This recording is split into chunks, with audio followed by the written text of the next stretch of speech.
Good morning, my dear students and faculty members who are watching this video and this channel. Myself, Dr. K.C. Soni, Associate Professor in Geology, Government Lohia College, Churu, affiliated to Maharaja Ganga Singh University, Bikaner. In today's lecture series of biochemistry, I will deliver my talk on carbohydrates, its structure formulae, its functional significance. प्रिय साथियों और विद्यार्थियों, आज के व्याख्यानमाला की श्रृंखला में कार्बोहाइड्रेट की संरचना, इसका क्लासिफिकेशन और मुख्य कार्बोहाइड्रेट के क्या सिग्निफिकेंस है, क्या उनकी फंक्शनल वैल्यू है, उस पर मैं आपसे चर्चा करना चाहूँगा. So today I will deliver my talk on carbohydrate.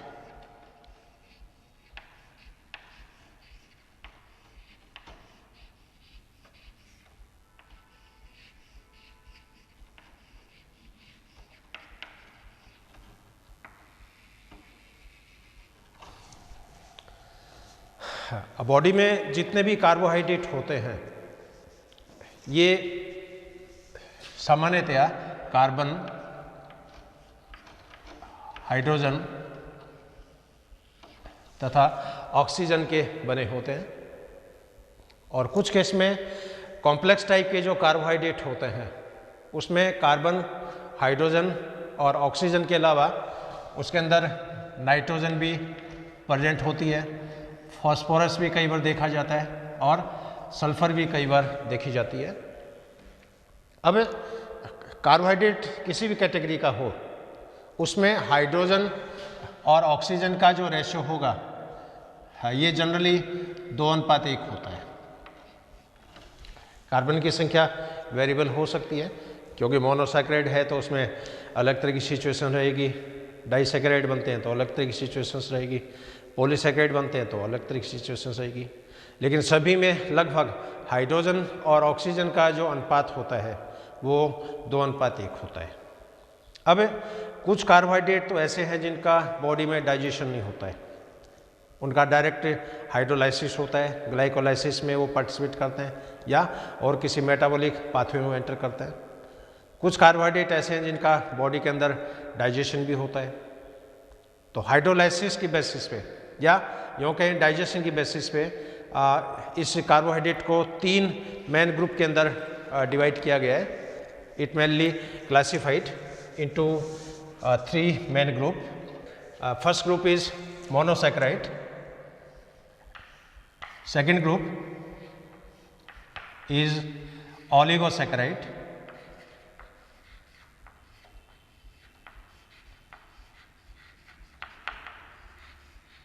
and third group is polysaccharide.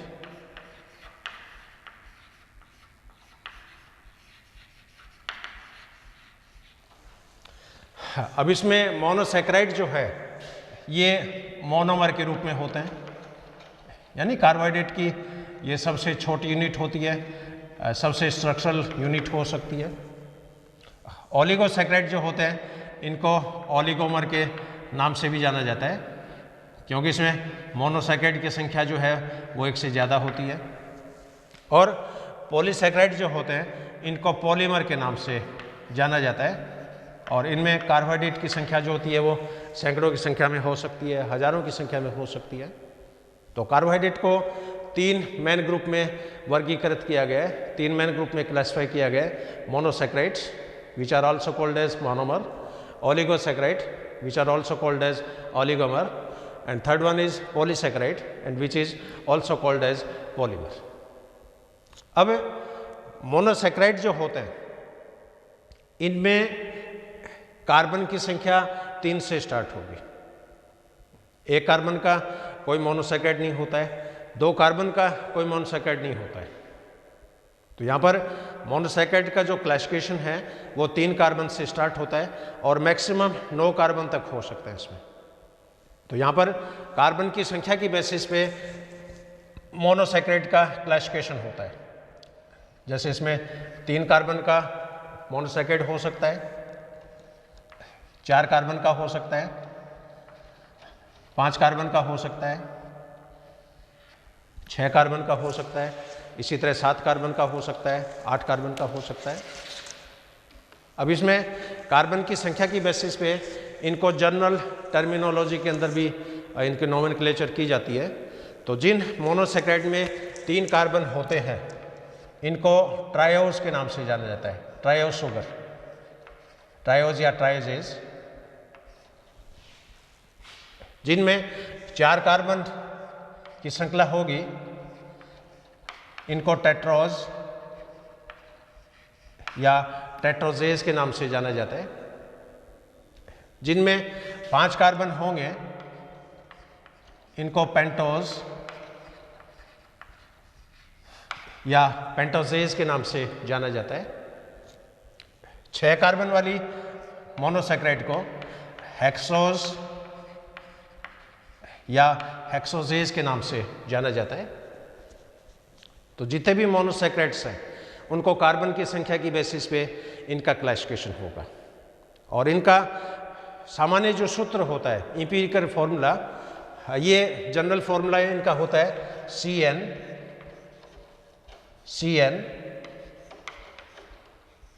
S2N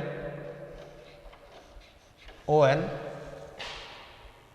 या इसको इस तरह भी रिप्रेजेंट कर सकते हैं CN H2O का होल N। यहां पर N जो है ये कार्बन की संख्या है, नंबर ऑफ कार्बन।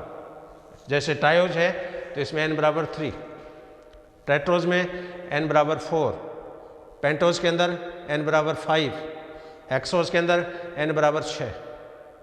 अब जैसे ग्लूकोज का सूत्र आपको याद हो, ग्लूकोज का जनरल फॉर्मूला जो अपन लिखते हैं C6H12O6, तो 6 कार्बन है, हाइड्रोजन 12 है, ऑक्सीजन 6 है।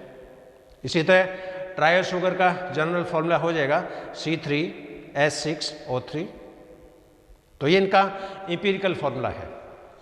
तो जितने भी ट्रायोज होंगे इनको सिंपली अपन रिप्रेजेंट कर सकते हैं C3H6O3। जितने भी टेट्रोज इनको रिप्रेजेंट करेंगे C4H8O4, पेंटोज को C5H10O5, इसी तरह हेक्सोज को C6H12O6। अब यहां पर आप देख रहे हो कार्बन, हाइड्रोजन, ऑक्सीजन, इनका रेशो कितना आ रहा है, 1:2:1। अब इसमें ट्रायो शुगर है तो इसमें 1:1, टेट्रोज में C4H8O4। अब आप देख लो सभी में जो कार्बन, हाइड्रोजन और ऑक्सीजन का जो अनुपात आ रहा है ये आ रहा है 1:2:1। लेकिन आगे जो डाइसेक्राइड होंगे, पॉलीसेक्राइड होंगे, उनमें कार्बन की संख्या में वेरिएशंस देखने को मिलेगी। लेकिन हाइड्रोजन और ऑक्सीजन का रेशो होता है ये हमेशा 2:1 देखने को मिलेगा, कुछ अपवादों को छोड़कर। अब कुछ केमिकल ऐसे हैं जिसमें फॉर्मूला तो ऐसा ही होता है लेकिन वो मोनोसेक्राइड्स नहीं होते हैं। फॉर एग्जांपल जैसे फॉर्मल्डिहाइड। अब फॉर्मल्डिहाइड का आप यदि फॉर्मूला देखो SCHO,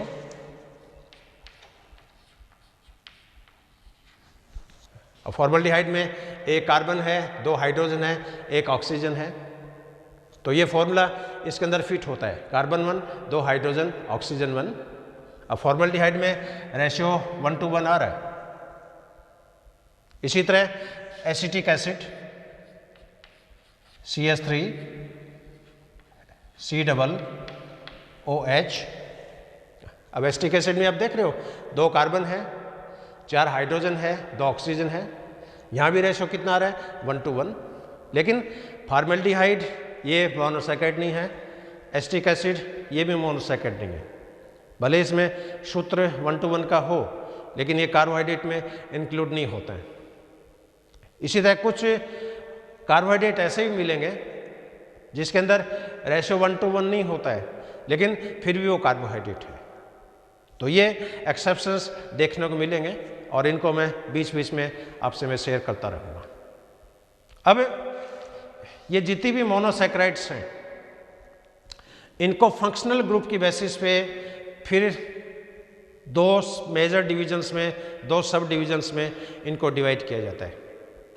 कुछ मोनोसैकेराइड तो ऐसी होती है जिसके अंदर फंक्शनल ग्रुप होता है एल्डिहाइड, इनको एल्डोज के नाम से जाना जाएगा, एल्डो शुगर।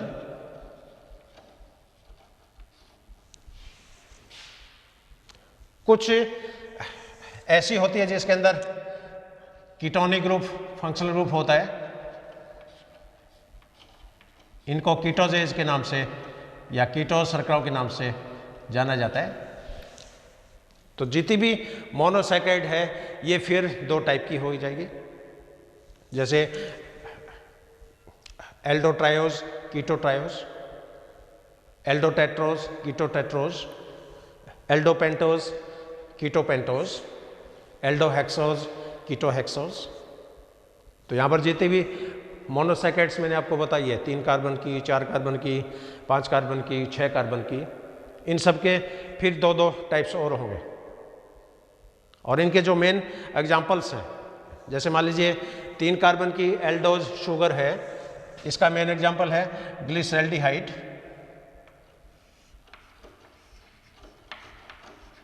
Glyceraldehyde,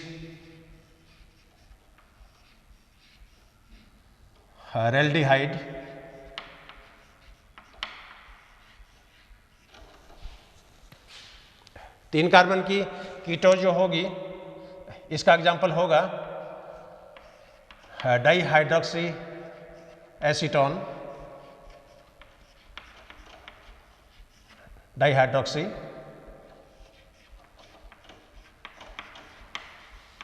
acetone. इसी तरह 4 कार्बन की जो एल्डोज शुगर है, इसका फॉर्मूला है इरिथ्रोज,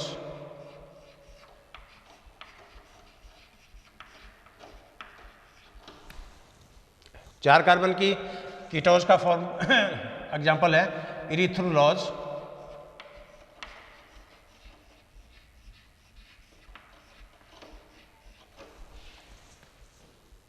पांच कार्बन की एल्डोज का एग्जाम्पल है राइबोज,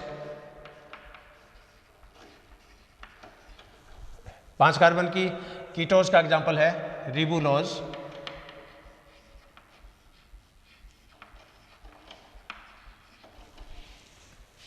इसी तरह 6 कार्बन की एल्डोज शर्करा का एग्जाम्पल है ग्लूकोज,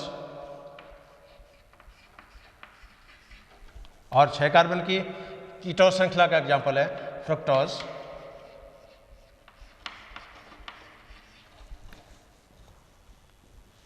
इसके अलावा और भी इसमें कुछ एग्जाम्पल है, वो भी मैं आपको बताऊंगा।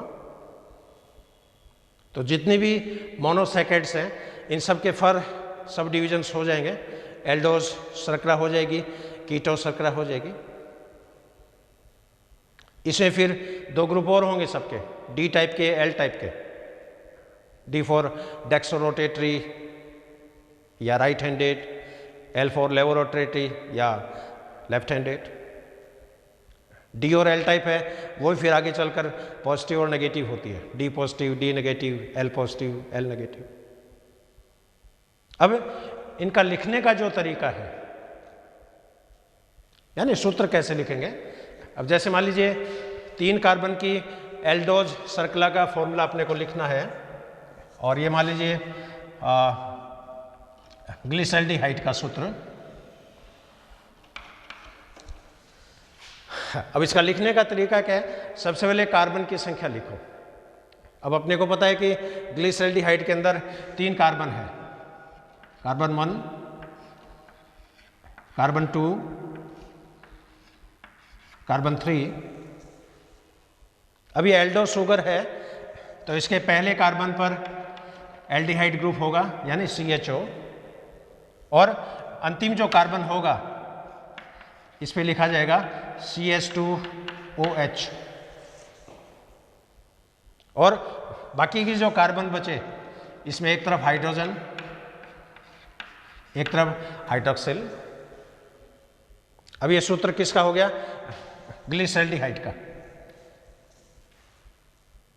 इसी तरह मान लीजिए डाइहाइड्रोक्सी एसीटोन का अपने को फॉर्मूला लिखना हो।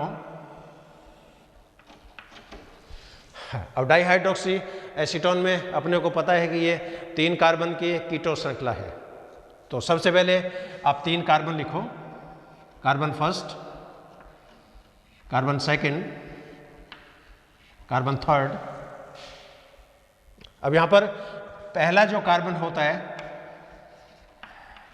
इस पे लिखा जाएगा CH2OH। इसी तरह अंतिम जो कार्बन है इस पे भी लिखा जाएगा CH2OH, और सेकंड जो कार्बन है इसमें आएगा कीटोनिक ग्रुप। तो ये एल्डोट्रायोज है, ये कीटोट्रायोज है। ये ग्लिसरॉल्डिहाइड का फॉर्मूला है, ये डाइहाइड्रोक्सी एसीटोन का फॉर्मूला है, और दोनों का एम्पिरिकल फॉर्मूला सेम है। दोनों में 3 कार्बन है, 6 हाइड्रोजन है, 3 ऑक्सीजन है। आप काउंट करके देख लो। इसी तरह मान लीजिए अपने को इरिथ्रोलॉज का फॉर्मूला सपोज लिखना है, इरिथ्रोलॉज।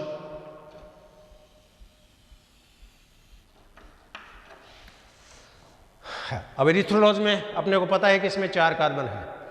तो सबसे पहले आप 4 कार्बन लिखिए। First carbon, second carbon, third carbon, fourth carbon. अब इरिथ्रो चूंकि एल्डोज शुगर है इसलिए इसके पहले कार्बन पर एल्डिहाइड ग्रुप लिखा जाएगा। कार्बन की नोमेनक्लेचर आप किधर से भी कर सकते हो। ये फर्स्ट कार्बन है तो ये सेकंड, ये थर्ड, ये फोर्थ। इधर से स्टार्ट करते हो तो ये पहला कार्बन, दूसरा कार्बन, तीसरा कार्बन, चौथा कार्बन। तो पहले कार्बन पे एल्डिहाइड ग्रुप और अंतिम कार्बन पे CH2OH, और बाकी के जो कार्बन बचे इसमें एक तरफ हाइड्रोजन, एक तरफ हाइड्रोक्सिल, एक तरफ हाइड्रोजन, एक तरफ हाइड्रोक्सिल। अब ये जो सूत्र है ये इरिथ्रोज का हो गया। इसी तरह मान लो अपने को इरिथ्रोलॉज का फॉर्मूला यदि लिखना है, इरिथ्रोलॉज। अब अपने को पता है इरिथ्रोलॉज जो है ये कीटोज शुगर है और इसमें 4 कार्बन है। तो सबसे पहले आप 4 कार्बन लिखिए। ये मान लो फर्स्ट कार्बन, ये सेकंड कार्बन, ये थर्ड कार्बन, ये फोर्थ कार्बन। अब यहां पर पहला और अंतिम कार्बन जो होगा इस पे लिखा जाएगा CH2OH। फर्स्ट कार्बन पे CH2OH, और अंतिम जो कार्बन है इस पे भी लिखा जाएगा CH2OH। और सेकंड नंबर का जो कार्बन है इस पे आएगा ketonic group C double bond O, और बाकी के जो कार्बन बचे उसमें एक तरफ हाइड्रोजन, एक तरफ हाइड्रोक्सिल। इसी तरह राइबोज, रिबुलोज। अब मान लो अपने को सपोज राइबोज का फॉर्मूला यदि लिखना है, राइबोज का,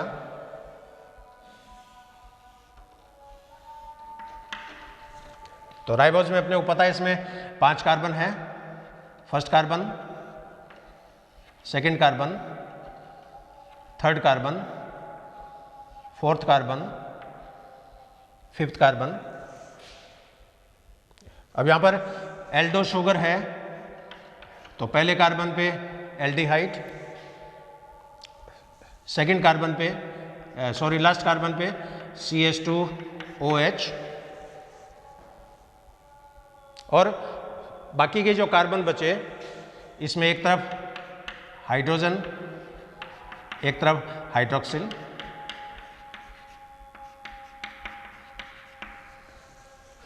ये राइबोज शर्करा का फॉर्मूला हो गया।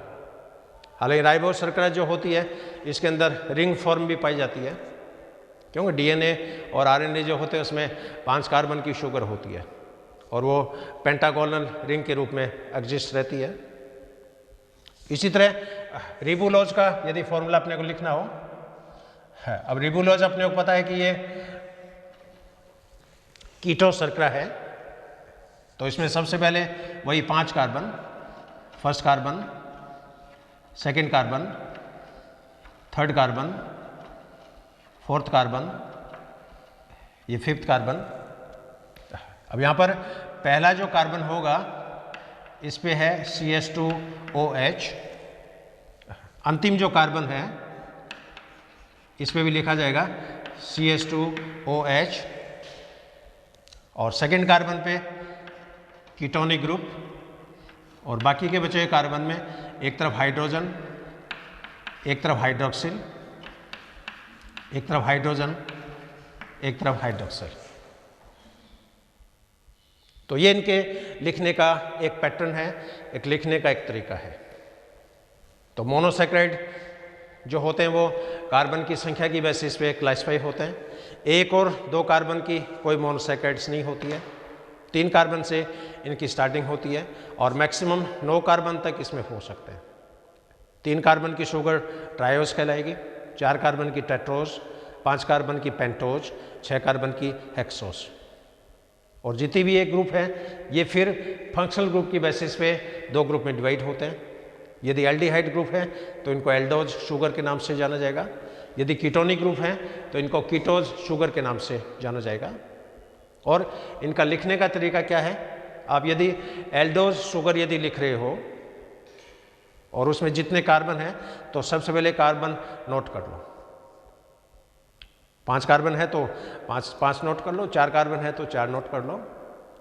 और एल्डो शुगर में पहला जो कार्बन होगा उस पर हमेशा CHO यानी एल्डिहाइड ग्रुप लिखा जाएगा, और अंतिम जो कार्बन होता है उस पर CH2OH। और बाकी के जो कार्बन हैं उसमें एक तरफ हाइड्रोजन, एक तरफ हाइड्रोक्सिल। ये एल्डो शर्करा के लिखने का तरीका रहेगा।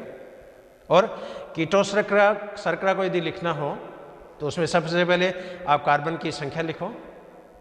5 कार्बन है तो 5 कार्बन, 4 कार्बन है तो 4 कार्बन, 6 कार्बन है तो 6 कार्बन।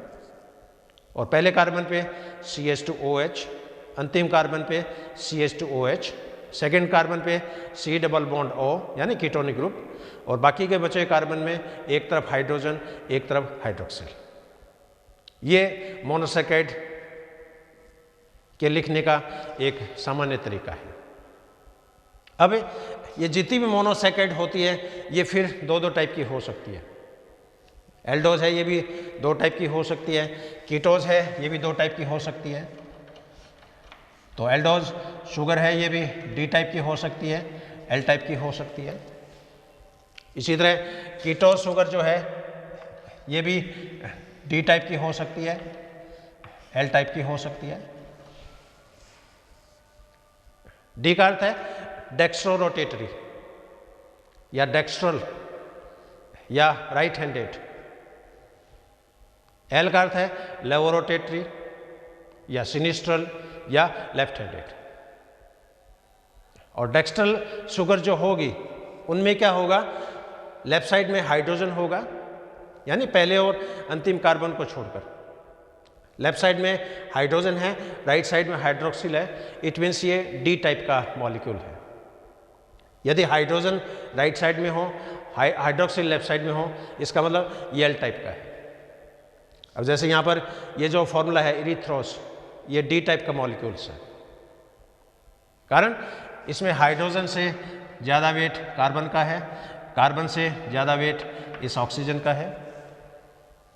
तो यहाँ पर मॉलिक्यूलर वेट में जो इंक्रीजिंग है वो क्लॉकवाइज डायरेक्शंस में हो रही है, इसलिए इनको राइट हैंडेड। अपन हाथ भी जैसे घुमाते हैं, आप हाथ जैसे घुमा रहे हो तो राइट हैंडेड। अब ये जो हाथ है ये क्लॉकवाइज घूम रहा है, यूँ घुमाओगे आपको जोर आएगा, अजीब सा लगेगा। इसी तरह लेफ्ट हैंड का रोटेट करते हो तो ये एंटी क्लॉकवाइज घूम रहा है, लेफ्ट हैंड को आप यूँ घुमाते हो, है थोड़ा अजीब लगता है। तो दोनों हाथ को एक साथ है अपन घुमाए अपन, तो आप देख रहे हो दाहिना जो हाथ है ये क्लॉकवाइज डायरेक्शंस में रोटेट हो रहा है, लेफ्ट हैंड है ये एंटी क्लॉकवाइज डायरेक्शंस में रोटेट हो रहा है। इसलिए राइट हैंडेड मॉलिक्यूल को डेक्स्ट्रल मॉलिक्यूल या डेक्स्ट्रो रोटेटरी के नाम से जाना जाता है, एल मॉलिक्यूल को लेफ्ट हैंडेड या लेवो रोटेटरी या सिनिस्ट्रल के नाम से जाना जाता है। इसी तरह डी ग्लूकोज है, एल ग्लूकोज है। अब एल टाइप के जो मॉलिक्यूल्स होते हैं ये जनरली प्रोकैरियोट्स के अंदर सिंथेसाइज होता है, यूकैरियोट में इनका सिंथेसिस लगभग नगण्य के बराबर है, जैसे डी ग्लूकोज, एल ग्लूकोज। अब डी ग्लूकोज है ये अपनी बॉडी में सिंथेसाइज हो सकता है, लेकिन एल ग्लूकोज का अपनी बॉडी में सिंथेसाइज नहीं होता है। और यदि मान लीजिए आप पानी के अंदर डी ग्लूकोज घोल के आपने पिया और एक पानी में आपने एल ग्लूकोज घोल के पिया, तो एल ग्लूकोज के मॉलिक्यूल है इनका अवशोषण जल्दी होता है, डी मॉलिक्यूल के अवशोषण धीरे होता है या बाद में होता है। तो एल टाइप के मॉलिक्यूल हैं ये पहले एब्जॉर्ब होंगे, डी टाइप के जो मॉलिक्यूल हैं ये बाद में एब्जॉर्ब होते हैं, इसलिए इनकी कॉस्ट में भी फर्क है। डी ग्लूकोज का मान लीजिए 1 kg का जो डब्बा है 150 रुपये में आ जाता है, लेकिन एल ग्लूकोज का जो डब्बा है उसकी कॉस्ट कम से कम 500 रुपीज़ है। कारण इनका प्रोडक्शंस, एल मॉलिक्यूल हमेशा प्रोकैरियोट्स में बनेंगे, डी मॉलिक्यूल हमेशा यूकैरियोट्स में बनेंगे। तो ये एक जनरल क्लासिफिकेशन है किसका, मोनोसैकेराइड्स का। मोनोसैकेराइड को इनका जो एम्पिरिकल फॉर्मूला है, general empirical formula, that is CN H2N ON, और इसमें कार्बन, हाइड्रोजन और ऑक्सीजन का जो रेशियो है ये मिलेगा 1:1, और कार्बन की संख्या की बेसिस पे ये ट्रायोज ग्रुप हो गया। 3 कार्बन है तो ट्रायोज, 4 कार्बन है तो टेट्रोज, 5 कार्बन है पेंटोज, 6 कार्बन है हेक्सोज। लेकिन कुछ मॉलिक्यूल ऐसे हैं जिसमें रेशियो 1:1 है, लेकिन इनको मोनोसैकेराइड्स नहीं मानेंगे, कार्बोहाइड्रेट नहीं मानेंगे। For example formaldehyde, acetic acid. अब इनमें कार्बन, हाइड्रोजन, ऑक्सीजन का रेशियो 1:1 आ रहा है, लेकिन इनको कार्बोहाइड्रेट के अंदर काउंट नहीं करेंगे। अब इन मोनोसैकेराइड्स का फिजिकल फीचर्स या इनके सामान्य लक्षण क्या हो सकते हैं? तो पहली बात तो ये पाउडर फॉर्म में होते हैं। इनके जो सामान्य लक्षण है they are powder in nature, powder के रूप में है।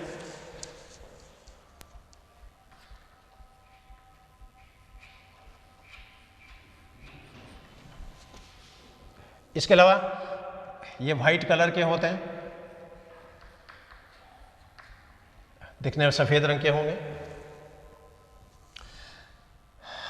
खाने में मीठे होते हैं, स्वीट। पानी में घुलनशील होते हैं, सॉल्युबल।